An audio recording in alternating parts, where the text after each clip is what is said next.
بسم اللہ الرحمن الرحیم الحمدللہ رب العالمین بارئ الخلائق اجمعین فاطر السماوات والارضین ثم الصلاة علی رسولہ الکریم جد الحسن والحسین مولانا و مولا الثقلین ابی القاسم محمد اللہم صلی علی محمد وآل محمد وأهل بيته الطيبين الطاهرين المعصومين الغر الميامين المخجلين واللعنة على أعدائهم أجمعين وغاصب حقوقهم ومنكر فضائلهم من يومنا هذا إلى قيام يوم الدين. أما بعد فقد قال الله تعالى في كتابه الحكيم وقوله الحق بسم الله الرحمن الرحيم والعصر إن الإنسان لفي خسر إلا الذين آمنوا وعملوا الصالحات وتواصوا بالحق وتواصوا بالصبر.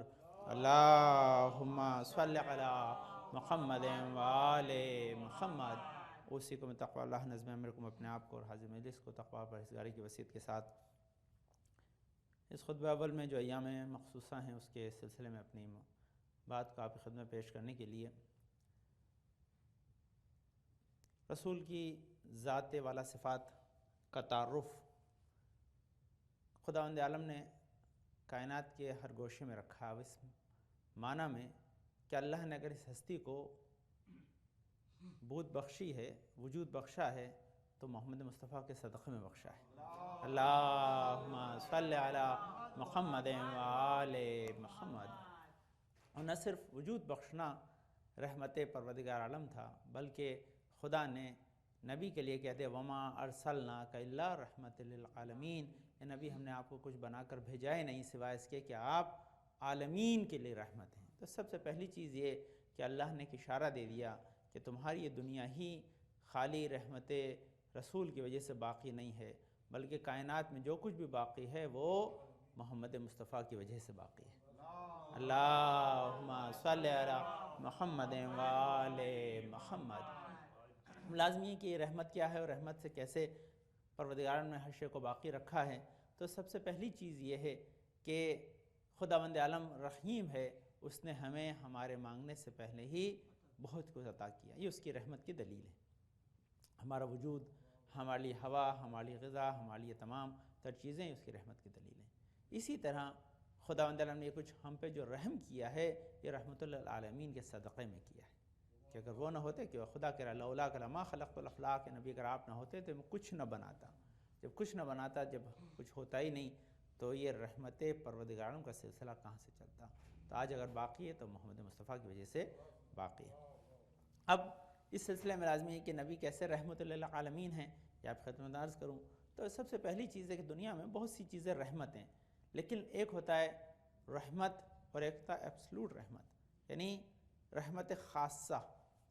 رحمت خاصہ کیا ہے؟ وہ دیکھیے، پانی آپ کے لیے رحمت ہے، نہ ملے تو انسان کی جان چلی جائے، لیکن اسی پانی میں کبھی کبھی ڈوب جاتا ہے، جان دے دیتا ہے.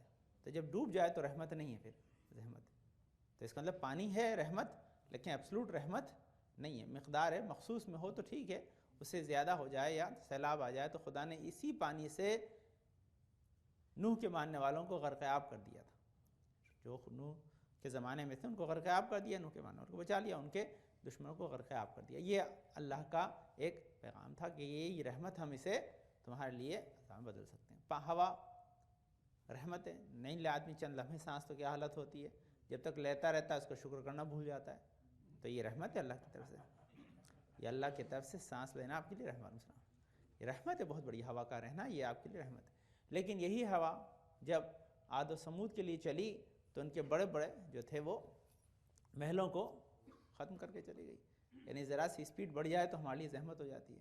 تو اس کا مطلب یہ رحمت ہو کے بھی کبھی کبھی رحمت نہیں ہے. تو ایسی بہت سی مثالیں. آگ رحمت ہے، اس کے کھانا بنتا ہے لیکن بڑھ جائے تو انسان کو جلا دیتی ہے. اسی طرح یہ ہر چیز اللہ کی طرف سے انسان کے لیے ایک رحمت ہے، لیکن ایک مقدار مخصوص تک اسے زیادہ تجاوز کرے تو یہ انسان کے لیے زحمت بن جاتی ہے. لیکن ذات نبی ایک ایسی رحمت ہے کہ جس میں کبھی بھی زیادتی کی وجہ سے نقصان نہیں ہے. جتنا محبت نبی بڑھے گی اتنی رحمت بڑھے گی، کبھی کم نہیں ہوگی. اچھا، اس کی طرف صاحب نے بہت پیاری مثال دی، اسی کو آپ خدمت پیش کروں تاکہ آپ سمجھیں. اور بہت پیاری چیز ہے کہتے ہیں دیکھیے انسان سے محبت کرتا ہے، اچھی چیز ہے، اور جب بھی وہ اسے جاننے کی کوشش کرتا ہے، جتنا جانتا ہے ہوتا اس کا الٹا ہے. جتنا ایک دوسرے سے جانتا ہے اس کی کمیاں اس کے سامنے آتی ہیں. جب کمیاں سامنے آتی ہیں تو محبت کم ہو جاتی ہے نا. انسان جتنا کم جانتا ہے اتنا زیادہ محبت کرتا ہے، اور جتنا جانتا ہوتا، کیونکہ انسان خطا کار ہے، گناہ گار ہے، اس کمیوں کا مجسمہ ہے، اس کے اندر بڑی کمیاں ہیں. تو ان کمیوں سے جب آدمی آشنا ہوگا تو آشنا ہونے کی وجہ سے کیا ہوتا ہے کہ وہ اس سے نزدیک جانے سے دور ہو جائے گا، کیونکہ یہ کمیاں اس کے سامنے آئیں گی، وہ اس کی نزدیکی میں، اس کی محبت میں مانے ہوں گی. یہ اوبیس ہے، اس میں کوئی، آپ آتھر صاحب سے بہت پیاری مثال دیتے ہیں. کیوں ایسا رکھا خدا نے؟ کیوں ایسا رکھا؟ کیونکہ انسان، اسی لیے کہا کہ انسان کے لیے بڑی جو ہے وہ امتحان کی منزل ہوتی ہے کہ وہ کمیوں کو جاننے کے بعد بھی محبت کرتا رہے. اچھا، اس کے لیے کیا طریقہ ہے اس کا؟ دیکھیے یہ اپنی طرف سے بات کر رہا ہوں، سنیے. وہ کیا ہے کہ اب انسان کو اگر کسی کی کمیوں کا پتہ چلے تو اس بنا پر اس سے نفرت نہ کرے کہ اس میں کمیاں ہیں، بلکہ اور محبت کرے، کیونکہ وہ جانتا ہے کہ مجھ میں بھی کمی ہے، اس کے بعد یہ مجھ سے محبت کرتا ہے. ایسا نہیں کہ سامنے والے میں اللہ نے کمی، ہر انسان میں کمی ہے. تو انسان کے اللہ نے کیا رکھا کہ تم اپنی کمی کو دیکھ لو گے تو پھر تم اس سے نفرت نہیں کرو گے، محبت کو. اس لیے رشتے انسانیت باقی رہے گا. لیکن یہ صرف خانوادہ محمد و آل محمد ہے کہ جس کو جتنا جانیں گے محبت بڑھے گی، کیونکہ خدا نے ان میں کوئی کمی رکھی ہی نہیں ہے. یہ صرف کس کے لیے؟ یہ صرف اہل بیت علیہ السلام کے لیے. کیا ہے کہ انسان جتنا ان کو جانے گا، جتنا ان کے بارے میں معرفت حاصل کرے گا، اتنا زیادہ اس کے دل میں ان کی محبت بڑھے گی. کیونکہ یہ انما یرید اللہ لیذھب عنکم الرجس اہل البیت ویطہرکم تطہیرا کے مصداق ہے. اللہم صلی علی محمد وآل محمد. یہ رحمت ہے. تو رحمت کیا ہے کہ جتنا انسان ان کے قریب جاتا ہے یہ اور زیادہ ان کے قریب آتے ہیں. یہ محمد مصطفیٰ کی ذات کا ایک خاصہ ہے. انشاءاللہ جب کل شام میں موقع ملے گا، محفل ہوگی، انشاءاللہ میں آپ کو عرض کروں گا کہ کیا کیا اللہ نے ان کے صدقے میں خلق کیا ہے. میں نے کہا اس دن بھی، اور انشاءاللہ یہ پیغام جابر آج اگر سنیں انشاءاللہ تو اس کو دیکھیں. اور یہ کائنات میں ہے، بڑی عجیب چیزیں ہیں کہ جو ہم شاید اس سے واقف نہیں ہیں، لیکن اگر واقف ہو جائیں تو ہمیں احساس ہو کہ اللہ نے کیا خلق کر دیا. یہ ایک ہے، ڈاکومنٹری بنی ہے، اگر آپ دیکھنا چاہیں انشاءاللہ کل کی میری محفل سے پہلے انشاءاللہ تو ضرور سے دیکھ لیے گا. اس کا نام ہے how the universe works. How the universe works. Netflix پہ جا کے دیکھ لیجیے گا، نہیں ہے تو ویسے بھی ہوگی، مل جائے گا آپ کو. How the universe works. اس کا تعلق نبی کی ذات سے آپ کو نظر نہیں آئے گا، آپ جب دیکھیں گے اسے، لیکن جب میں محفل پڑھوں گا تب آپ کو پتہ چلے گا اس میں کیا رشتہ ہے. وہ آپ کی سمجھنے والی بات نہیں، وہ میرے سمجھانے والی بات ہے. اب میں نے باہر جہاں گیا تھا پڑھی، کچھ چیزیں پڑھیں، لیکن ہر جگہ جہاں جاتا ہوں تو الگ الگ چیزیں پڑھتا ہوں، کیونکہ وہ نئے نکات ہوتے ہیں جو آپ کے کام آئیں. اس سے آپ ذات محمد مصطفیٰ کو سمجھیے گا کہ ذات محمد مصطفیٰ کیا ہے. یہ ہے ہم سمجھ نہیں سکتے، پاسبل نہیں ہمارے، لیکن جتنا سمجھ جائیں اتنا ہمارے لیے شرف ہے، ہمارے لیے باعث عزت و احترام پردیان اور آئمہ معصومین بن جائے گا. تو یہ چیز آپ کے خدمت. اب یہ کہ کیا تھا ابھی تک جو خلاصہ کیا گفتگو ہوئی کہ نبی رحمت للعالمین ہے. دنیا میں جتنی چیزیں اللہ نے رحمت بنائی ہیں وہ کہیں نہ کہیں زحمت بن جاتی ہیں، لیکن ذات نبی ایسی ہے جو ابسولوٹ رحمت ہے، جس میں کہیں زحمت کے امکان نہیں ہے. دلیل کیا دی کہ ہم ایک دوسرے کو جانتے ہیں تو کمیاں نظر آتی ہیں، اس کی وجہ سے محبت کم ہو سکتی ہے، لیکن آل محمد وہ رحمت کے مجسمے ہیں کہ جن میں ہمیشہ اللہ نے وہ خوبیاں رکھی ہیں کہ جہاں کمیوں کا امکان نہیں ہے. اس لیے جتنا انسان جانے گا اتنا زیادہ انسان کے اندر جو ہے ان کی محبت میں اضافہ ہوگا، اور یہی رحمت پردگار کا سبب بن جائے گا. یہ ایک. دوسری چیز کہ نہ صرف یہ مجسمہ رحمت ہیں بلکہ یہ سبب رحمت ہے. کیا ہے دوسری چیز؟ کیا ہے؟ خود تو ہیں ہی رحمت، لیکن اس کے بعد یہ سبب رحمت ہیں. اللہ کی رحمت اگر ہماری طرف آ رہی ہے تو ان کی طرف سے آ رہی ہے نا، اللہ کی طرف. ایک تو خود رحیم ہے، ایک نہیں، خود رحیم ہونے کے ساتھ ساتھ رحمان و رحیم کی رحمت ہم تک پہنچانے کا ذریعہ ہے. یہ دوسری منزل ہے نا. خود تو رحم ہے ہی، ایک تو یہ کہ آپ کسی کی مدد کریں، کسی اور سے مدد کروا دیں. تو ذات نبی وہ ہے جو خود تو ہمارے لیے باعث رحمت بنتی ہے، لیکن نہیں، اس کے علاوہ خدا کی رحمت بھی انہی کے وسیلے کی وجہ سے ہماری طرف آتی ہے. اب اس کی بہت سے ابواب ہیں، ہے نا، تو اسے سن لیجئے پہلے تاکہ بات کم وقت میں زیادہ آپ کی خدمت پہنچا سکوں، کیونکہ پیغامات بہت ہیں لیکن وقت کی وجہ سے جتنا ممکن ہو سکتا ہے آپ خدمت کروں. سب سے بڑی کیا چیز ہے رحمت کی وجہ سے؟ کہ سب سے بڑی رحمت یہ ہے کہ خالی ان پہ درود و سلام بھیج دینا ہمارے لیے باعث رحمت بن جاتا ہے. اللہم صلی علی محمد و آل محمد۔ یہ صلوات پہ میرے پاس کتاب رکھی، میں نے بتایا 200 جو ہے 56 کے قریب، ابھی 58 کے قریب جو ہے حدیثیں ہیں جو صلوات کی فضیلت میں بیان کی گئی ہیں، وہ انشاءاللہ جب چند عرض کروں گا۔ لیکن یہ بڑا پیارا مجھے ملا کہ صلوات ہے کیا، اس کا انٹروڈکشن ہے۔ یہ انٹروڈکشن آف صلوات جو ہے آپ ایک بار سن لیں کہ صلوات سے ہمیں کیا رحمت ملتی ہے۔ رحمت پہ نا ہماری گفتگو کہ نبی رحمۃ اللہ وما ارسلناک الا رحمۃ للعالمین، خدا کہہ رہے ہیں کہ ہم نے نہیں بھیجا آپ کو مگر رحمت بنا کر۔ یہ تاکید ہے اس میں، ان کا مطلب ایبسولوٹ رحمت، اس میں کسی رحمت کی گنجائش ہے ہی نہیں ہے۔ یہ ہے، اب دیکھیے کیا صلوات کے لیے کہتے ہیں کہ خداوند عالم کی طرف سے انسان کے لیے بہترین ہدیہ ہے۔ کیا ہدیہ ہے؟ کہ ایک کام ہے جو بندہ اللہ کے ساتھ کر رہا ہے، ایک کام ہے جو بندہ اللہ کے ساتھ کر سکتا ہے، وہ کیا ہے؟ محمد آل محمد پہ درود و سلام بھیجنے کا ہے۔ اللہم صلی علی محمد و آل محمد۔ دوسرا کیا ہے کہ صلوات جنت کا تحفہ ہے۔ صلوات روح کو جلا اور روشنی بخشتی ہے، جتنی بار صلوات پڑھیں گے آپ کی روح کو یہ چمک دے گی۔ صلوات ایسی خوشبو ہے جو انسان کے منہ کو معطر کر دیتی ہے۔ صلوات پل صراط کا نور ہے۔ صلوات انسان کی شفاعت کا ذریعہ ہے۔ صلوات نماز کے کمال کا باعث ہے۔ صلوات کمال دعا و استجابت دعا کا باعث ہے، دعا اس کی وجہ سے قبول ہوتی ہے۔ صلوات تقرب انسان کا باعث ہے۔ صلوات خواب میں پیغمبر کی زیارت سے شرف یاب ہونے کا ذریعہ ہے۔ صلوات آتش جہنم کے مقابلے کے لیے سپر ہے۔ صلوات عالم برزخ و قیامت میں انسان کی مونس و مددگار ہے، اس کی ساتھی ہے۔ صلوات جنت میں داخل ہونے کا پروانہ ہے۔ صلوات انسان کی 3 عالم میں ضمانت لیتی ہے، دنیا میں، برزخ میں، آخرت میں۔ صلوات خدا کی طرف سے رحمت و برکت اور فرشتوں کی طرف سے گناہ کا پاک کرنا اور لوگوں کی طرف سے دعا ہے۔ یہ صلوات کے 3 حصے نا، اللہ نے کہا ان اللہ و ملائکتہ یصلون علی النبی یا ایھا الذین آمنوا صلوا علیہ وسلموا تسلیما۔ اللہم صلی علی محمد و آل محمد۔ تو جیسے ہی آپ صلوات بھیجتے ہیں خدا کی طرف سے رحمت آپ کی طرف جاری و ساری ہو جاتی ہے۔ یہ دوسرا کیا، جیسے آپ صلوات بھیجتے ہیں فرشتے آپ کے ساتھ بھیج رہے ہیں تو آپ کے لیے دعا کرتے ہیں کہ پالنے والے ان پہ رحم کر، اور ہم ایک دوسرے کے لیے کیا ہے، ہم گناہوں کا کفارہ ہے، ہمارے خدا خطاؤں کو بخش دیتا ہے۔ یہ صلوات قیامت میں سب سے برتر عمل ہے، سب سے بڑا عمل صلوات ہے۔ صلوات وہ سب سے زیادہ وزنی چیز ہے جو قیامت کے دن اعمال کے ترازو میں رکھی جائے گی۔ صلوات یہ ہے۔ اس کے بعد کیا ہے کہ صلوات پسندیدہ عمل ہے۔ صلوات آتش جہنم کو خاموش کرتی ہے۔ صلوات نماز کی زینت ہے۔ صلوات گناہوں کو ختم کرتی ہے۔ صلوات فقر و نفاق کو دور کرتی ہے۔ صلوات بہترین معنوی دوا ہے۔ کتنا اچھا ہے کہ انسان ہمیشہ صلوات پڑھتا رہے، کیونکہ پیغمبر صلی اللہ علیہ وسلم ہمیشہ صلوات پڑھتے رہتے تھے۔ اللہم صلی علی محمد و آل محمد۔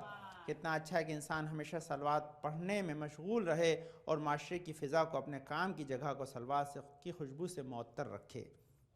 صلوات پڑھ کر اپنے غم و اندوہ اور حزن و ملال کو دور کیجئے۔ ایک صلوات پڑھ کر جنت میں اپنے لیے ایک نور کا اضافہ کیجئے۔ اللہم صلی علی محمد و آل محمد۔ ایک صلوات پڑھ کر گناہوں کو پاک اور نیکی میں اضافہ کیجئے۔ کہتے ہیں ایک صلوات پڑھ کر 72 شہیدوں کا ثواب اپنے نامہ اعمال میں لکھوائیے۔ ایک صلوات پڑھ کر 10 نیکی اپنے نامہ اعمال میں درج کرائیے۔ یہ صلوات کے سلسلے میں نے عرض کیا کہ آج کی صلوات خاص ہے۔ میں گیا تھا، آپ نے عرض کیا تھا کہ آج بہرحال کل رات سے ابھی تک اللہم صلی علی محمد و آل محمد وعجل علی فرجہ شریف کہنے سے، عجل علی فرجہم کہنے سے خداوند عالم جو ہے 60 حاجتیں پوری کرتا ہے، 30 دنیا میں، 30 آخرت میں۔ اور یہ اس کی دلیل یہ ہے کہ خداوند عالم نے انسان پہ مہربانی محمد مصطفیٰ کے صدقے میں کی ہے۔ یہ ہے تو اس کا مطلب یہ صلوات کے، اب دیکھیے صلوات کے سلسلے میں چند آیتیں پڑھ لیجیے تاکہ عظمت محمد مصطفیٰ کا ہمیں ذرا سا احساس و پاس ہو کہ خدا نے کتنی بڑی رحمت بنا کے ہمارے لیے بھیجا ہے۔ کس معنی میں رحمت ہے وہ آپ ایک معنی میں رحمت یہ ہے، کہتے ہیں کہ خداوند عالم قیامت میں جب انسان جاگے، عجیب چیز ہے دیکھیے، جو میں آپ کو سائنٹیفکلی ذرا سی وقت ہوتا تو بتاتا، ورنہ نہیں انشاءاللہ پھر جب گفتگو ہوگی تو عرض کروں گا۔ کہتے ہیں جب انسان پورے سرات سے انسان گزرے گا نا تو نیچے دیکھتے ہوئے شعلے، ایسا بیان کیا گیا نا، شعلے آگ کے، تو جب آگ کے شعلے اتنے جو ہیں وہ بلند ہوتے ہیں کہ انسان کو جلا دیں. تو جو انسان کو تو اللہ آگ کو شعور عطا کرے گا. ابھی آگ کو شعور نہیں ہے لیکن اللہ نے اسے لے رکھا ہے. کیسے شعور نہیں ہے؟ کہ اللہ آگ جب بھڑکتی ہے تو دیکھتی نہیں ہے, اپنا کون ہے پرایا کون ہے سب کو جلا دیتی. یہ شعور نہیں ہے اس میں نا. اچھا شعور تھا ہے, شعور یعنی آگ پا سکتی ہے. کیسے پا سکتی ہے؟ اس کی دلیل کیا ہے؟ اللہ نے جناب ابراہیم کے لیے کیا ہے, یا نار کونی بردم سلام علی ابراہیم کہہ کے آگ کو خاموش کر دیا. اس کا مطلب کہ آگ کو شعور تھا کہ ابراہیم کو نہیں جلانا ہے نا. اس وقت شعور دیا. شعور کا مطلب کیا ہے؟ انڈرسٹینڈنگ, کہ آگ کو عقل و سمجھداری عطا کر دی کہ یہاں پر جلانا ہے یہاں پر نہیں جلانا ہے. کہتے قیامت میں خدا آگ کو شعور عطا کرے گا, آگ کو انڈرسٹینڈنگ دے دے گا. کیا ہوگی؟ کہ وہ آل محمد کے چاہنے والوں کو چھوڑ دے گی, دشمن کو جلائے گی. یہ کس کو شعور ہوگا؟ آگ کو شعور ہوگا. کہ جب انسان پر احساس کرے آگ تو جل رہی تو جب انسان چاہنے والا گزرے. اچھا چاہنے والے کو کیسے پہچانے گی؟ یہ سوال ہے. انڈرسٹینڈنگ ہوگی. دیکھیے انڈرسٹینڈنگ کیسے, ایک بات عجیب چیز آپ کو بتاؤں کہ پہچان کیسے ہوتی ہے کسی کی. کوئی نہ کوئی اس کی علامت ہوتی ہے جس سے پہچانا جاتا ہے. آپ کی ایک پہچان ہے نا, ہر ایک کی ایک پہچان ہے. تو پہچان کیسے ہوتی ہے؟ اس کی کوئی علامت ہے, اس کی کوئی نہ کوئی جو ہے وہ پہچان کا ذریعہ ہے. تو قیامت میں آگ کسی کو اگر پہچانے گی تو نور کے ذریعے پہچانے گی. کیسے پہچانے گی؟ ایک انسان جو ہے وہ نوری ہوگا, اس کے جو ہے بدن سے نور ساطع ہوگا, اس لیے اس کو نہیں جلائے گی. اور جس سے نور ساطع نہیں ہوگا اسے جلا دے گی. تو اس کا مطلب کیا ہے؟ کہ انسان جب یہاں سے جائے گا تو وہ نور لے کر جائے گا. تو نور کہاں سے آئے گا؟ تو کہتے ہیں نور کو لانے کے لیے جو چیز ذریعہ ہے وہ محمد آل محمد پہ درود و سلام ہے. اللہم صلی علی محمد و آل محمد.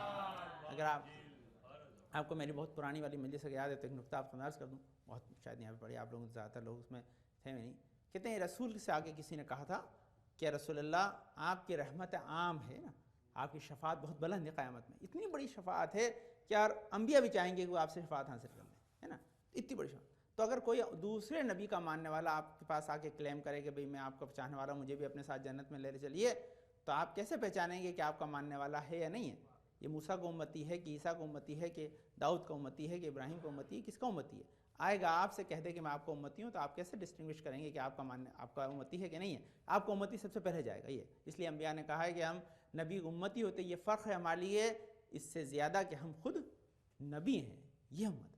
تو اس وقت رسول کا بہت آسان ہے پہچانوں کو. پہچانے کا طریقہ کیا ہے؟ کہ میرے چاہنے والے کے چہرے اور ہاتھ سے نور نکل رہا ہوگا, اس کے بدن سے نور سے میں پہچان لوں گا. یہ ہے پہچان, آئیڈینٹی. تو کسی نے پوچھ لیا کہ نور آئے گا کہاں سے؟ تو بولے وضو کا نور ہوگا, کیونکہ اللہ نے وضو جیسی عبادت کسی اور نبی کو دی نہیں ہے. یہ وضو جو آپ کے لیے صرف آپ کے لیے گفٹ ہے. اس کا مطلب کیا ہے؟ یہ رحمت للعالمین کی رحمت ہے کہ ہم پاک بھی رہتے ہیں, نورانی بھی ہو جاتے ہیں. یہ نا, یہ تو اس کا مطلب کہ یہ نور ہے. تو نور تو یہ لکھا ہے کہ صلوات نور میں اضافے کا سبب بنتی ہے. کیا چیز میں نے بتائی؟ کہ انسان آپ کو شعور ہوگا کہ قیامت میں نہ جلائے. کس کو؟ نبی کے چاہنے والے کو, آل محمد کے چاہنے والے کو. جب نہیں جلائے گی تو نہیں جلانے کے لیے آئیڈینٹیفائی کیسے کرے گی؟ کہ وہ نورانی ہوگا, نوری ہوگا. نوری کیسے ہوگا؟ تو میں نے بتایا دو چیزیں, ایک وضو اس کے نور کو بڑھاتا ہے, ایک محمد آل محمد پہ درود و محمد آل محمد کی محبت اس میں نور کو بڑھاتی ہے. یہ نور ہمیں نظر نہیں آتا ہے, لیکن قیامت میں یہ نور آگ پہچان لے گی اور جلانے سے ہمیں چھوڑ دے گی. یہ ایک چیز ہے. اب اس کا صلوات کے سلسلے میں جو بہت ساری حدیثیں, ایک دو چیز سن لیجیے تاکہ انشاءاللہ پھر اور بھی موضوع ہیں کہ جس پہ گفتگو ہو. کہتے ہیں اس طرح سے انسان جو ہے صلوات کے کیا آثار ہیں, کیا اس کے, کہتے ہیں رسول اللہ خدا صلی اللہ علیہ وسلم اللہم صلی علی محمد و آل محمد. یہ ہر ایک کے لیے ایک ایک حدیث میں, یہ بہت ساری چیزیں یہاں پر موجود ہیں, لیکن کہ یا ایھا الناس انجاکم یوم القیامت من احوالہا و مواطفہا اکثرکم علی صلواتا فی الدار الدنیا. اے لوگ تم میں سے جو شخص مجھ پر زیادہ صلوات بھیجتا وہ تو قیامت کے دن وہ شخص ہوگا کہ جو حوادث سے محفوظ رہے گا. یہ اس میں روایتوں میں ہے, بہت ساری روایتیں ہیں کہ نبی سے دوری اور نزدیکی کا سبب بھی صلوات و محبت ہی بنے گی. جتنا زیادہ انسان اس عمل کو، بلکہ اللہ سے جو ہے اس کی شفاعت کا ذریعہ بھی یہی بنے گی۔ تو بہرحال اس میں بہت سے جو ہیں وہ نکات ہیں، اتنی بڑی کتاب ہے لیکن وقت نہیں ہے دوسرے موضوعات پہ بھی گفتگو کرنی ہے، اس لیے کیونکہ دونوں چیز آج انشاءاللہ دوسرے خطبے میں آپ خطبے میں امام جعفر صادق علیہ السلام کے سلسلے میں گفتگو کرنی ہے تاکہ ہم ان ایام سے استفادہ کر سکیں۔ پھر نبی کے سلسلے میں دو چیزیں اور آپ خدمت عرض کر دوں، وقت کم ہے۔ سب سے پہلی چیز یہ کہ نبی کی ذات اور ان کے کمال، ان کی صفات کو پہچاننا انسان کے لیے پاسبل نہیں ہے۔ کیوں پاسبل نہیں ہے؟ کہ خدا نے جو ان کے صدقہ میں بنایا اس کا پہچاننا پاسبل نہیں ہے، تو نبی کا پہچاننا تو پاسبل ہو ہی نہیں سکتا ہے۔ اس کے لیے دلائل ہیں، اس کے لیے قرائن ہیں، سارے وہ الگ چیزیں، لیکن سب سے بڑی چیز یہ کہ اللہ نے جن چیزوں کو شرف بخشا ہے وہ شرف بھی نبی ہی کی وجہ سے بخشا ہے، نبی ہی کی وجہ سے بخشا ہے۔ اب یہاں پر سب سے پہلی چیز یہی ہے، کیا میں ایک ڈیبیٹ دیکھ رہا تھا بڑی عجیب سی، اسی کو میں ذرا سا 2-3 لمحے کے اندر آپ کی خدمت پیش کروں، اور وہ بہت کامن ہے، آج کل چل رہی ہے ابھی ڈیبیٹ۔ وہی ڈیبیٹ جو ہے کیونکہ آج کل سوشل میڈیا بھی ہے اور بہرحال پاکستان کی میڈیا میں یہاں پر کامن ہے، ماشاءاللہ سارے لوگ وہ دیکھتے ہیں۔ وہ ڈیبیٹ یہ ہے کہ نبی کی ولادت کا جشن منایا جائے یا نہ منایا جائے، اور اس کے لیے جلوس نکالا جائے یا نہ نکالا جائے، یہ ہے۔ تو بہرحال وہ دونوں طرف کے لوگ بڑی دلیلیں دے رہے تھے، ایک جو ہیں وہ ماشاءاللہ وہ نبی کی محبت میں ہیں، بہرحال دونوں فرقے سے ہیں، لیکن وہ لوگ ایک کہتے ہیں نبی کی محبت میں جلوس نکالنا چاہیے اور جشن منانا چاہیے، ایک کہتے ہیں نبی نے ایک عمل کو نہیں کیا تھا اس لیے اس کا منانا بدعت اور حرام ہے، اس لیے اس کو نہیں نکالنا چاہیے۔ اچھا، نہیں نکالنے کے لیے ان کے لیے جو دلیلیں ہیں وہ سن لیجئے، نکالنے والے کی دلیل سن لیجئے، پھر میری دلیل سن لیجئے، بیچ میں انشاءاللہ آپ پھر خود ڈیسائیڈ کیجئے گا نا، یہ تاکہ معاملہ سیٹ رہے۔ بہت سی چیزیں میں چھوڑ دی انشاءاللہ۔ تو سب سے پہلے جو کہتے ہیں نہیں نکالنے کے لیے جو دلیل دیتے ہیں، سب سے پہلی بات ہے کہ جب 12 ربیع الاول آئی تھی تو نبی نے جو ہے وہ جشن نہیں منایا تھا، اس لیے ہمیں نہیں منانا چاہیے، اب آپ مناتے ہیں تو یہ بدعت ہے۔ اچھا، دوسری چیز ہے کہ نبی کے بعد صحابہ نے بھی نہیں منایا تھا، اس لیے بدعت ہے، نہیں منانا چاہیے۔ دوسری چیز اس کے بعد کہتے ہیں، تیسری چیز کہتے ہیں کہ ٹھیک ہے، دو دلیلیں دی، اس کے بعد دے دیتے ہیں اچھا آپ جلوس نکالتے ہیں تو اس کا سب سے بڑی بات ہے کہ لوگ اس میں ناچنے گانے لگتے ہیں تو حرام فعل شامل ہوتا ہے، اس لیے جائز نہیں ہے۔ اس کے بعد کہتے ہیں کہ بھائی اس کے بعد کی منزل یہ ہے کہ آپ جو ہے ٹریفک جام کر دیتے ہیں، مریض ہاسپٹل نہیں پہنچ پاتے، اس لیے جائز نہیں ہے، لوگوں کی زندگی کے اندر خلل پڑتا ہے، اس لیے جائز نہیں۔ تو یہ بہرحال یہ ان کی دلیلیں ہیں جو کہتے ہیں کہ جلوس پہ پابندی لگنی چاہیے۔ اچھا، دوسری طرف سے جو ہے وہ جو لوگ جلوس کے قائل ہوں کہتے ہیں کہ بھائی یہ چیز جو ہے وہ کہتے ہیں دلیل یہ دیتے ہیں، جو دلیل کو اس نے کاٹا ہے بہت اچھی ڈیبیٹ ہے، لیکن میرے پاس وقت کم ہونے کی وجہ سے میں اس میں ڈیٹیل میں نہیں جا رہا ہوں نا، بڑی انٹرسٹنگ بات ہے۔ وہ کہتا ہے کہ ٹھیک ہے نبی کے زمانے میں تو بہت ساری چیزیں نہیں تھیں، اب آج ہیں آپ کرتے ہو تو کیوں بدعت نہیں کہتے؟ اور جب اس نے دنیاوی مثال جس نے اس کو کاٹا، بہت اچھی بات کی، خیر وہ دیکھیے عقلی بات ہے، ہم تو کلامی ہیں، ہم صحیح بات کو اپریشیٹ کرتے ہیں اور اس میں کوئی مسئلہ نہیں، اور بالکل اس کا کاؤنٹر ہمارے پاس جواب رہتا ہے۔ تو وہ کہتے ہیں کہ بھائی ٹھیک ہے نبی کے زمانے میں ہوائی جہاز نہیں تھا، اب ہوائی جہاز پہ چڑھتے ہو آپ تو اس کا مطلب یہ بدعت ہو گیا، نبی کے زمانے میں اتنے بڑے مکانات نہیں بنتے تھے، آپ اتنے بڑے مکانات پہ رہتے ہو تو بدعت ہے، اس کو چھوڑ دو پہلے، یہ ساری اس نے دلیلیں دی۔ تو اس نے کہا کہ بھائی ٹھیک ہے آپ ابھی دیکھیے اس نے کاؤنٹر اٹیک کیا، یہ سنیے ابھی مزیدار باتیں ہیں، ابھی وہ کاؤنٹر اٹیک کر کے وہ کہتا ہے کہ ہوائی جہاز میں چڑھنا اور بڑا مکان بنانا دین نہیں ہے، جلوس نکالنا دین ہے جلوس نکالنا دین ہے، اس لیے وہ آپ کا جو فلسفہ ہے کہ بھئی یہ کام نبی نے جو ہے وہ نہیں کیا تھا اور ہم کرتے ہیں اس لیے یہ غلط نہیں ہے۔ تو وہ کہتا ہے صحیح، اس نے کاؤنٹر کر دیا اس کو، جو کاؤنٹر کر دیا تو لازمی ہے کہ اب جو ہے اس کا ویٹ بڑھ گیا جو کہتا ہے جلوس نہ نکالا جائے، ہے نا۔ لیکن مسئلہ کیا ہے، کیونکہ جب آپ عقل سے جواب نہیں دیں گے تو پھنس جائیں گے۔ ہاں اس نے غلطی کی، لازمی یہ ڈیبیٹ ہے، اس میں دیکھیے جب کلامی ہمیں تو ہمیں برابر کا ویٹ دینا پڑے گا۔ کلامی کون ہوتا ہے؟ کہ جو لائر ہوتا ہے، لائر کا کیا کام ہے، اگر سامنے والا صحیح دلیل لا رہا ہے تو آرگیو کرنے کی اجازت نہیں ہے، آپ کو ایکسیپٹ کرنا ہے، کیونکہ یہی آپ کی آنیسٹی کی دلیل ہے۔ تو ہم مانتے ہیں کہ بات صحیح کیا، اس نے کہا کہ یہ ریزن سے نہ نکالو، ہے نا، دوسری طرف یہ ریزن سے کہتا نکالو۔ اب دیکھیے ہمارے جو عالم ہیں، ہم یہ وہاں دوست ہیں ماشاء اللہ، وہ جواب دے رہے تھے، انہوں نے بہت پیارا جواب دیا، پھر اس میں نے اپنے جواب کو شامل کیا۔ اب جواب سنیں، سب سے پہلی بات یہ ہے کہ رسول نے جب مائگریشن کیا تھا، سنیے رسول کا جلوس ہے نا، ہاں مدینے میں جب رسول پہنچے تھے تو ہر چاہتا تھا کہ میرے گھر پہ جائیں۔ نبی نے کیا کہا تھا کہ میں اونٹ پہ سوار ہوں گا، جہاں ہی اونٹ جائے گا وہاں جاؤں گا۔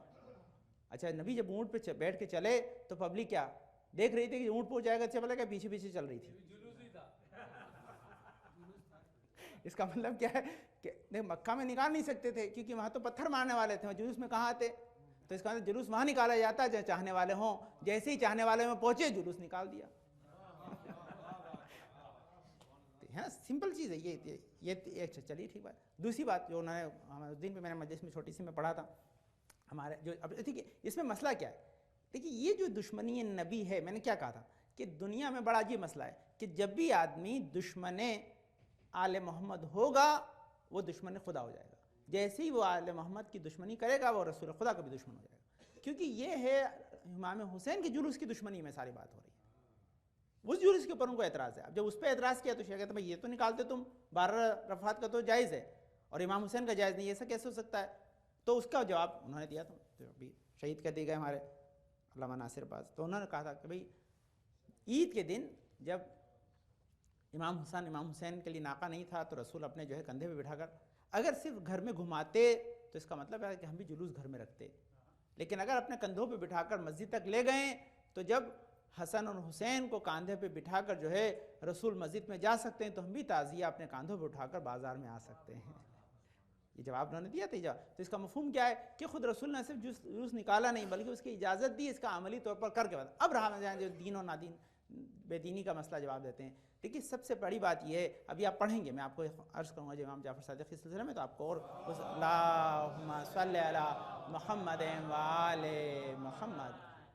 سب سے بڑی بات ہے دیکھ کچھ چیزیں ہوتی ہیں جو عقل سے سمجھی جاتی ہیں, عقل سے. میں دیکھیے دین کی دلیل آپ کو دے دی, اب دین کی دلیل کے بعد دوسری دلیل ہے خود ہمارے جو ہے 8ویں امام کی دلیل, کہ 8ویں امام جب نماز پڑھانے کے لیے گئے تھے عید کے تو انہوں نے کہا تھا مامون سے کہ دیکھو میں جا رہا ہوں لیکن اپنی طریقے سے جاؤں گا. کیسے جاؤں گا کہ لوگ مجھے گھر پہ لینے آئیں گے, میں خود نہیں آؤں گا, لوگ مجھے لینے آئیں گے.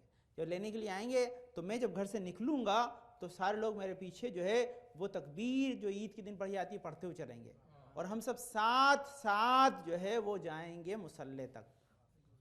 تو جیسے ہی کہا ٹھیک ہے, مجھے کیا اعتراض ہے. امام علیہ رضا چلنے لگے, پیچھے پیچھے لوگ آنے لگے, پورا شہر پیچھے جمع ہو گیا. اس نے کہا یہ تو جا کے خطبہ دے دیں گے تو حکومت گئی, تو روک یہیں پہ. تو اس نے فوراً بھیجا, ان کا رک جائیے آپ نے پڑھائی نماز, ہمارا ریگولر پڑھانے والا پڑھائے گا. میں نے کہا مجھے پتا تھا تم نہیں پڑھواؤ گے, میں جا رہا ہوں. تو اس کا مفہوم کیا ہے کہ یہ امام رضا نے بتایا کہ نہیں, جلوس کی منزل الگ ہے, عید کے دن جاؤ تو جلوس کے ساتھ جاؤ. عید کے دن یہ ہمارا تو دلیلیں بہت ہیں, دلیلوں کی کمی نہیں ہے ذہن. اب اس کے بعد سب سے دوسری جو دلیلیں آپ کہ دیکھیے ہمیں ہے رسول کی جو ہے محبت کا اظہار کرنا. رسول رحمۃ اللہ العالمین نے ان کی عظمت کو لوگوں تک پہنچانا. تزائیں جلوس اس لیے نکالا جاتا ہے کہ لوگوں کو بتا دیں کہ آج ولادت رسول کا دن ہے, یہ ولادت رسول کا دن ہے. اب دو جواب سن لیجیے اور رہ جائے گی بات مکمل ہو جائے, بہت وقت کم ہے. کہ سب سے بڑی بات ہے اب وہ اعتراض کرتے ہیں کہ بھئی آپ کے اس کی وجہ سے شہر میں جو ہے پرابلم ہو جاتی ہے, شہر بند ہو جاتا ہے پورا, مریض جو ہے ہاسپٹل نہیں پہنچ پاتے, دوسری چیزوں کو نقصان ہوتا ہے. تو آپ اس کا جواب بہت پیارا ہے. دیکھیے ایک ہوتا ہے کہ میجورٹی کا فائدہ, ایک ہوتا ہے کہ کسی انڈیویجول کا نقصان. تو جب میجورٹی کا فائدہ ہو رہا ہوتا ہے تو انڈیویجول کا نقصان نہیں دیکھا جاتا. آپ کا مکان بالکل ایک روڈ بڑا, جس کی بہت سی مثالیں ہیں, میں بالکل آسان مثال ہے, ایک روڈ کو بڑا کرنا تھا گورنمنٹ کو, آپ کا مکان بیچوں بیچ میں آ رہا تھا, اب نہ توڑیں تو ہر روز گزرنے والے کو پریشانی ہے نا, اور توڑ دیں تو آپ کو پریشانی ہے. تو گورنمنٹ کیا کام کرے گی, مکان توڑ دے گی, آپ کا سب کو پریشانی سے بچائے گی, ہے نا. تو یہ دیکھیے کہ وہ ایک مریض کی پریشانی کو اگر آپ دھیان میں رکھیں گے تو سارے مریض بن جائیں گے قیامت میں. تو سارے مریضوں کو شفاعت دلانے کے لیے ایک مریض کی پریشانی جائز ہے. یہ دلیل بہت سمپل چیز ہے. جلوس کا مفہوم ہے کہ نہیں, اس کے لیے انتظامات ہیں ہمارے پاس, بہت سے دوسرے ذرائع ہیں. یہ حکومت کو کرنا چاہیے. اگر کوئی مریض نہیں پہنچ پا رہا تو یہاں ہیلی کاپٹر سے پہنچاتے ہیں. ایکسیڈنٹ جب ہو جاتا ہے اور دیکھتا ہے دونوں طرف سے جو ہے گاڑیاں بلاک کر چکی ہیں, نہیں جا سکتا مریض, تو یہاں ہیلی کاپٹر ہے. تو ہمیں بھی عزیزان گرامی اتنی بڑی حکومتیں ہیں تو انہیں ہیلی کاپٹر رکھنا چاہیے کہ مریض کو ڈائریکٹ ہاسپٹل پہنچا دیں. اس کے لیے جشن رسول کو روکا نہیں جانا چاہیے. یہ منزل, اس کے جواب بہت ہیں کہ یہ تو جشن سے وہی کتراتا ہے کہ جو شان رسول کا مخالف. ان کو پتہ ہے کہ اس جشن سے لوگوں میں محبت رسول بڑھے گی, محبت حسین بڑھے گی, اس لیے اسے روکنا چاہتے ہیں. بس ایک شعر سن لیجیے, پھر انشاءاللہ دوسرے شعر کے بعد میں آپ کو سناؤں گا تاکہ دوسرے خطبے کی طرف جائیں. اس میں بہت سے پیغامات ہیں, لیکن انشاءاللہ جیسے جیسے گفتگو ہوگی آپ انشاءاللہ اس سے آشنا ہوں گے. سن لیجیے تاکہ عظمت محمد مصطفیٰ کے سلسلے میں آپ جتنا پڑھیں گے انشاءاللہ آپ اللہم صلی علی محمد و آل محمد. سنیں جائیں, صرف ایک قطعہ کہتے ہیں, یہ معنی حسن یوسف زمانے سے سوا ٹھہرے, یہ معنی حسن میں یوسف زمانے سے سوا ٹھہرے، محمد کے مقابل میں کوئی کیسے بھلا ٹھہرے۔ کہتے ہیں یہ معنی حسن میں یوسف زمانے سے سوا ٹھہرے، محمد کے مقابل میں کوئی کیسے بھلا ٹھہرے۔ تقابل حضرت یوسف کا کیسا ختمی مرسل سے، تقابل حضرت یوسف کا کیسا ختمی مرسل سے، وہ محبوب زلیخا تھے یہ محبوب خدا ٹھہرے، وہ محبوب زلیخا تھے یہ محبوب خدا ٹھہرے۔ اللہم صلی علی محمد وعلی محمد، اللہم صلی علی محمد وعلی محمد، اللہم صلی علی محمد وعلی محمد۔ بسم اللہ الرحمن الرحیم۔ اللہم ارزقنا ایمانا صادقا ولسانا ذاکرا وقلبا خاشعا وبدنا صابرا وقلبا نافعا وعملا متقبلا ورزقا واسعا وزوجتا صالحا ولدا صالح۔ پالنے والے تجھے واسطہ اپنے پاک پر شفاء کامل عاجل عطا فرما، جنات پریشانی کو دور فرما دے، اپنے توفیقات میں اضافہ فرما۔ پالنے والے حاضر مجلس کی نیک حاجات مراد قبول فرما، جنات کسی پریشانی کو دور فرما دے۔ پالنے والے ایام مخصوصہ بابرکت سے ہمیں استفادہ کرنے کی توفیق عطا فرما۔ پالنے والے شادیوں فتح بھائی محمد بھائی بانو بہن بنت غریب امتیاز بھائی ابن ولی بھائی اے رضا حسین وقل نادر بانو بنت جعفر حسین ان پانے والے اشتیاق بھائی جنات بھی سب کو شفاء کامل عاجل عطا فرما۔ پانے گناہوں کو بخش دے، ہمارے امام زمانہ کو ہم سے راضی خوشنود رکھ۔ پانے والے ہمارے امام زمانہ کے ظہور میں تاجیل عطا فرما، ہم کو ان کے انصار و اعوان میں قرار دے۔ بسم اللہ الرحمن الرحیم۔ اذا جاء نصر اللہ والفتح ورأيت الناس يدخلون في دين الله فواجا فسبح بحمد ربك واستغفره إنه كان توابا۔ اللهم صل على محمد وآل محمد، اللهم صل على محمد وآل محمد، اللهم صل على محمد وآل محمد۔ اعوذ باللہ من الشیطان الرجیم، بسم اللہ الرحمن الرحیم۔ الحمد للہ رب العالمین، بارئ الخلائق اجمعین، فاطر السماوات والارضین۔ پاک و منزہ پروردگار جس کائنات ہستی کو خلق کرنے والا ہے، پاک و منزہ پروردگار دل کے حال کو جاننے والا ہے، پاک و منزہ پروردگار جو ہماری ذرہ برابر نیکی بدی کا حساب و کتاب رکھتا ہے، پاک و منزہ پروردگار عفو و بخشش کرنے والا ہے، پاک و منزہ پروردگار جس نے ہماری ہدایت کے سامان کو فراہم کیا اور نبی اور سلسلہ بھیجا۔ صلاۃ والسلام علی خاتم النبیین محمد مصطفیٰ صلی اللہ علیہ وسلم، محمد وآل محمد۔ الصلاۃ والسلام علی علی ابن ابی طالب، اللہم صل علی محمد وآل محمد۔ الصلاۃ والسلام علی فاطمۃ الزہرا سلام اللہ علیہا، اللہم صل علی محمد وآل محمد۔ الصلاۃ والسلام علی حسن ابن علی، اللہم صل علی محمد وآل محمد۔ الصلاۃ والسلام علی حسین ابن علی، اللہم صل علی محمد وآل محمد۔ الصلاۃ والسلام علی علی ابن الحسین، اللہم صل علی محمد وآل محمد۔ الصلاۃ والسلام علی محمد ابن علی، اللہم صل علی محمد وآل محمد۔ الصلاۃ والسلام علی جعفر ابن محمد، اللہم صل علی محمد وآل محمد۔ الصلاۃ والسلام علی موسیٰ ابن جعفر، اللہم صل علی محمد وآل محمد۔ الصلاۃ والسلام علی علی ابن موسیٰ الرضا، اللہم صل علی محمد وآل محمد۔ الصلاۃ والسلام علی محمد ابن علی، اللہم صل علی محمد وآل محمد۔ الصلاۃ والسلام علی علی ابن محمد، اللہم صل علی محمد وآل محمد۔ الصلاۃ والسلام علی حسن ابن علی، اللہم صل علی محمد وآل محمد۔ الصلاۃ والسلام علی ختم المرسلین، الصلاۃ والسلام علی صاحب الزمان مہدی اجل علی فرج الشریف، اللہم صل علی محمد وآل محمد وجل فرجہم وحشرماہم واہلک اعداہم، جن کے ظہر سے دنیا عدل و انصاف سے بچ جائے گی، ظلم جو ختم ہو جائیں گے، ان کی تاجر ظہور کے لیے دعا گوئیں۔ اور امام جعفر صادق علیہ السلام کے سلسلے میں صلوات پڑھتے ہیں۔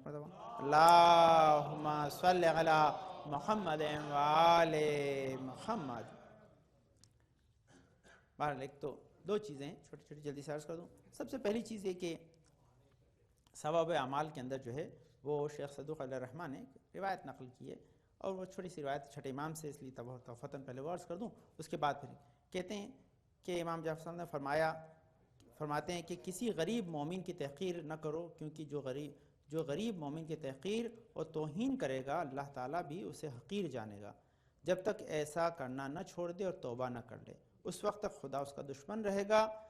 فرمایا جو کسی مومن کی غربت کی وجہ سے تذلیل و تحقیر کرتا ہے تو قیامت کے دن اللہ اپنی مخلوق کے سامنے اسے رسوا کرے گا۔ تو یہ تو بہرحال ایک پیغام تھا، میں نے آپ کو عرض کیا۔ اب یہاں پر ایک پیغام، یہ کیونکہ نیگیٹو چیز پہلے پڑھ دی ہے، ایام خوشی تو پازیٹیو چیز آپ کو پڑھتا ہوں۔ ہم کہتے ہیں کہ ہمارے شیعوں پر جتنا ہمارا حق ہے اس سے زیادہ ان کا حق ہم پر ہے، یہ امام کہہ رہے ہیں، ہے نا۔ آپ دیکھیے کتنی پیاری بات امام نے فرمائی، اس کے بارے میں آپ کی ساری اس کی ہسٹری بڑی پیاری چیز امام نے لکھی ہے۔ یہ کس میں کہتے ہیں کہ امام جعفر صادق علیہ السلام کے سلسلے میں کتاب ہے اللہم صلی علی محمد و آل محمد، اس کا نام ہے نہج من بلاغت امام صادق۔ کس کی لکھی ہوئی کتاب ہے؟ شیخ عبد الرسول محمد جواد الامینی وائزی کی ہیں، ان کے اس کو ترجمہ کیا ہے مولانا سید مرتضی حسین لکھنوی نے، ہے نا، اور 1974 میں شائع ہوئی ہے نا، ناشر مجلس خانہ قدر شیخو پورہ نے شائع کی ہے، جس میں جو ہے صفحہ نمبر 117 پہ یہ روایت درج ہے، اس کا سارا ایڈریس ہے۔ اب یہ روایت اتنی بہترین سنیے تاکہ آپ اس سے چھٹے امام سے اور اپنے رشتے کو محسوس کریں یا ایام میں، تاکہ آپ اس بیعت کو اور اس جو ہے ریلیشن شپ کو اور زیادہ محکم کر سکیں۔ کہتے ہیں کہ ہمارے شیعہ ہم سے وابستہ ہیں اور ہم سے متعلق کیے جاتے ہیں، ہماری ولایت کے نور سے ان کا خمیر بنا ہوا ہے۔ امام کہتے ہیں کہ ہمارے شیعہ ہمارے نور سے ان کا خمیر ہے۔ اب آپ کو پتہ چلے گا کہ نور پہ جو میں نے شروع میں پڑھا تھا وہ کیسے ریلیٹ ہے نا، نور بنا ہے۔ ہمیں امام ماننے پہ خوش ہیں اور ہم ان کے شیعہ ہونے پہ خوش ہیں۔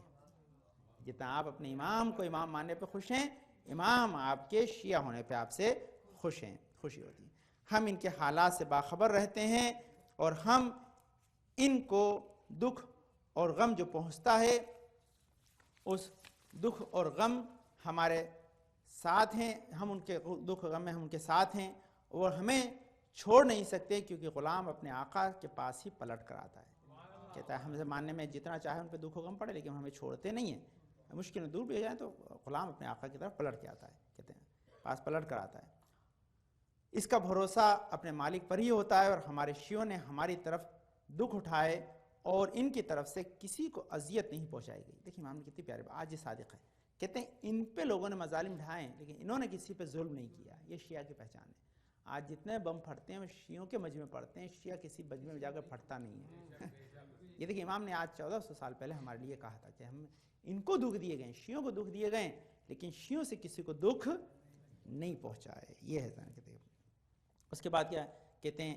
اذیت نہیں پہنچائی گئی، بلا شبہ ہمارے شیعوں کی نظر ادھر ہوتی ہے جدھر اللہ کی رضا ہو، وہ وہی پسند کرتے ہیں جسے خدا پسند کرتا ہے۔ انہوں نے ہم سے محبت اور ہماری خاطر سب سے بے تعلقی اور ہم سے رابطہ اور دوسرے سے علیحدگی اختیار کی ہے۔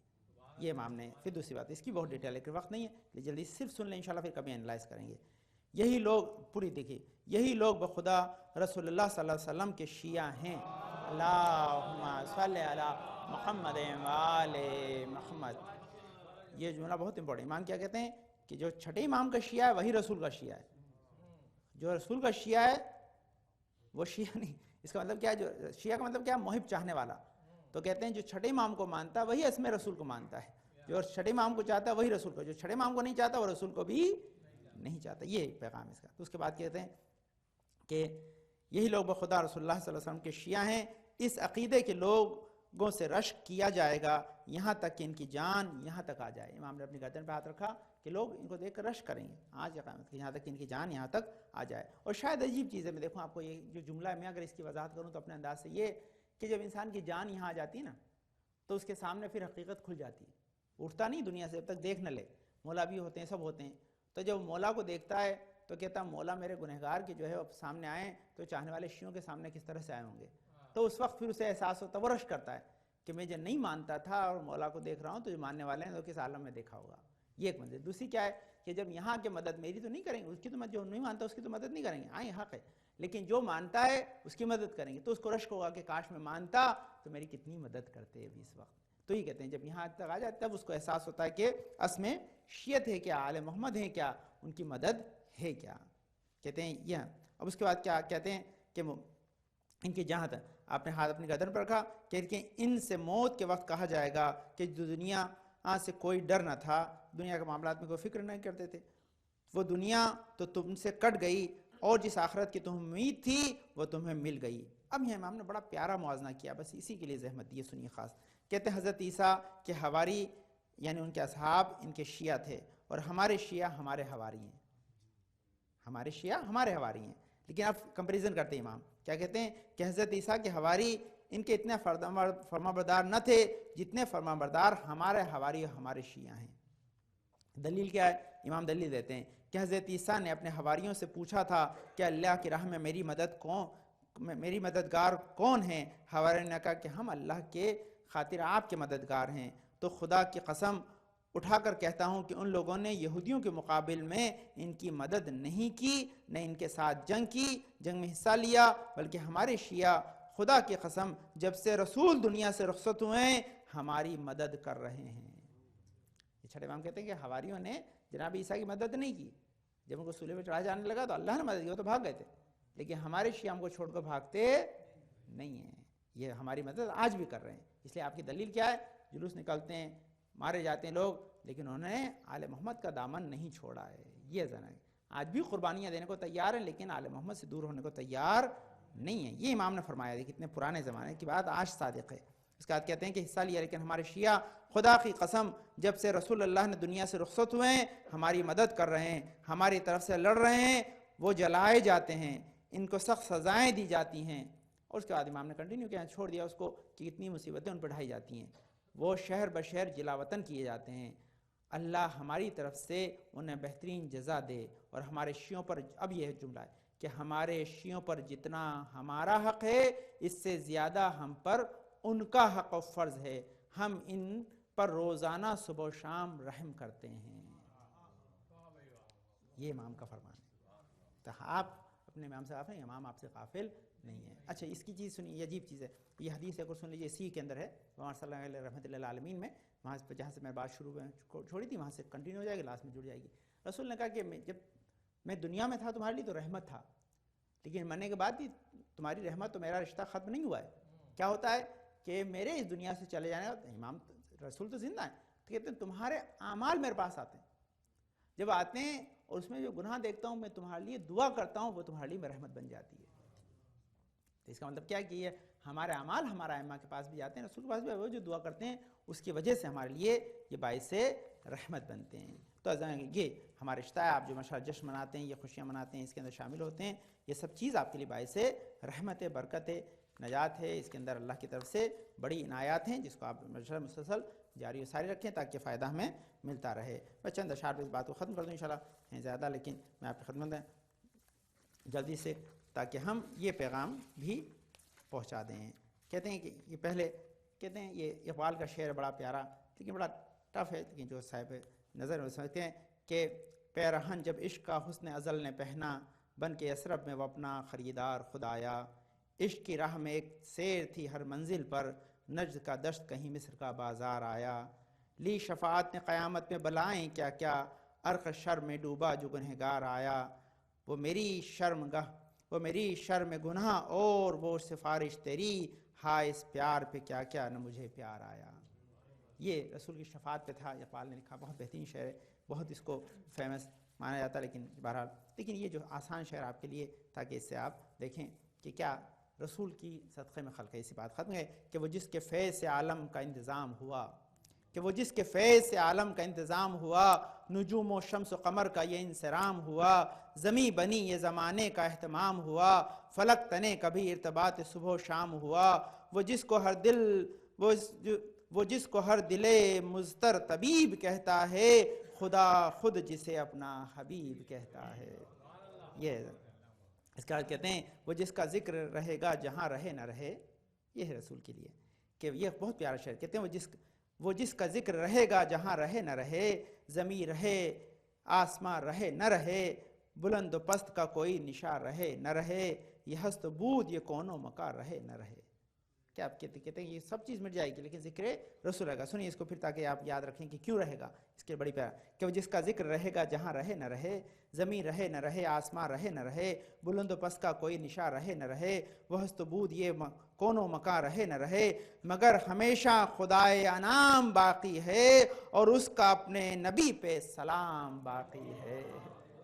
اللہم صلی علی محمد و آل محمد, کہ مگر ہمیشہ خدائے انعام باقی ہے اور اس کا اپنے نبی پہ سلام باقی ہے. بس یہ ذہن رکھیں کہ خدا ہمیشہ باقی رہے گا, تو خدا کیا سلام بھی نبی پہ ہمیشہ باقی. دنیا مٹتی رہے گی, بنتی رہے گی, لیکن نبی کی ذات لا زال ہے. اللہم صلی علی محمد و آل محمد محمد وعلی محمد. اللہم ارزقنا ایمانا صادقا ولسانا ذاکرا وقلبا خاشعا وبدنا صابرا وعلما نافعا وعملا متقبلا ورزقا واسعا وزوجة صالحة ولد صالح. پالما تجھے واسطہ اپنے پاک میں شفاء کامل عاجل عطا فرما, پریشان پریشان کو دور فرما دے, توفیقات میں اضافہ فرما.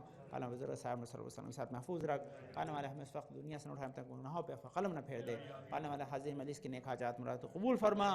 پالنے والے ان کا سایہ صلی اللہ علیہ وسلم ساتھ محفوظ رکھ. تم جہاں بھی خدمت دین میں لگے توفیقات میں اضافہ فرما, شفاء کامل عاجل عطا فرما. پانے اس دن کی جو برکت ہمیں شامل حال فرما. پانے والے ہمارے گناہوں کو بخش دے, ہمارے مرحومین کی مغفرت فرما. نسل میں شاء محمد کے چاہنے والے پلتے رہیں. پالنے والے ہمارے امام زمان کو ہم سے راضی خوشنود رکھ. ہمارے امام زمان کے ظہور میں تاجیل عطا فرما. ہم کو ان کے انصار و اعوان میں قرار دے. بسم اللہ الرحمن الرحیم. انا اعطیناک الکوثر فصلی لربک وانحر ان شانئک هو الابتر.